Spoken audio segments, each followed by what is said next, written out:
Nang dumating si Jesus sa bayan ng Cesarea ng Filipos, tinanong niya ang kanyang mga alagad, "Ano ang sinasabi ng mga tao patungkol sa anak ng tao?" At sumagot sila, "Ang sabi po ng ilan, kayo si Juan na tagapagbautismo. Sabi naman po ng iba, kayo si Elias. At may nagsasabi pong kayo si Jeremias o isa sa mga propeta." Tinanong ulit sila ni Jesus, "Ngunit para sa inyo, sino ako?" Sumagot si Simon Pedro, "Kayo po ang Kristo, ang anak ng Diyos na buhay."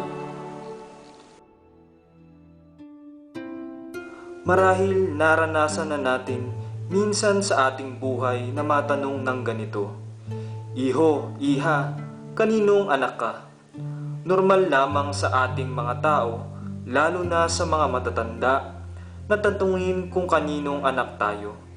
Ito po kasi ang nagsisilbing paraan upang mas makilala tayo ng ibang tao. Sa makatuwid, ang pagkilala sa ating magulang ay isang paraan upang makilala tayo ng iba.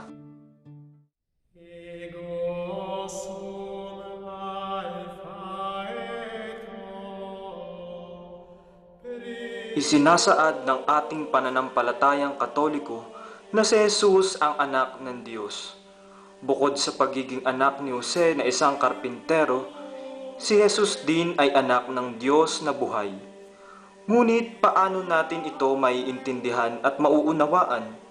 Paanong si Jesus na anak ni San Jose ay ang bugtong na anak ng Diyos? Dumako tayo sa Biblia. Sa Lumang Tipan, ang salitang anak ng Diyos ay isang taguring o tawag na ibinigay sa mga anghel, sa bayang pinili ng Israel at sa kanilang mga hari. Sa gayon, pinakakahulugan nito ang pag-aampon na gagawin ng Diyos sa kanyang nilalang, isang natatanging kaugnayang labis na mahigpit.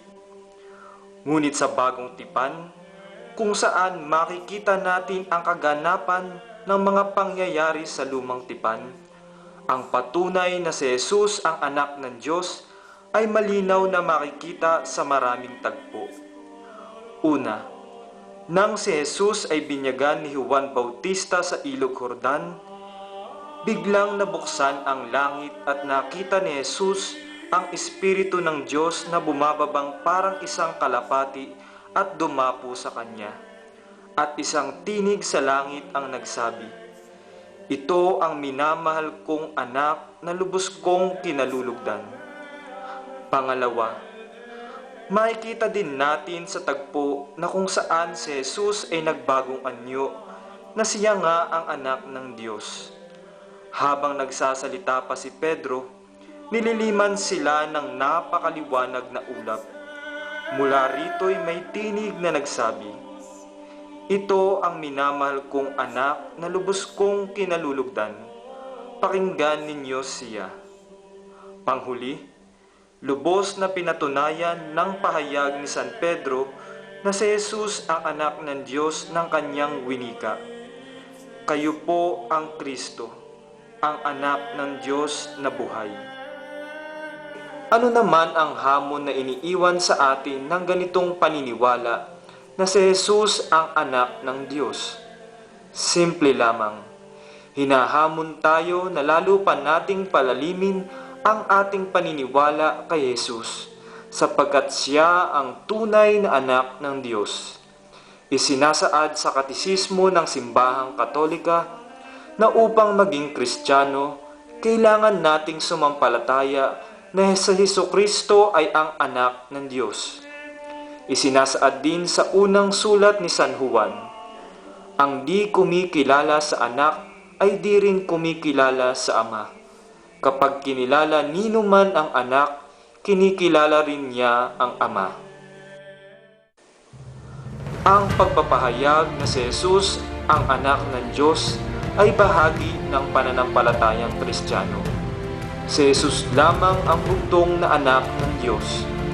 Si Jesus lamang at wala nang iba ang siyang maglalapit sa atin sa Diyos Ama. Halina po, ilapit natin ang ating mga panalangin, agam-agam mga pangarap at ang ating buhay kay Jesus na siyang tunay na anak ng Diyos.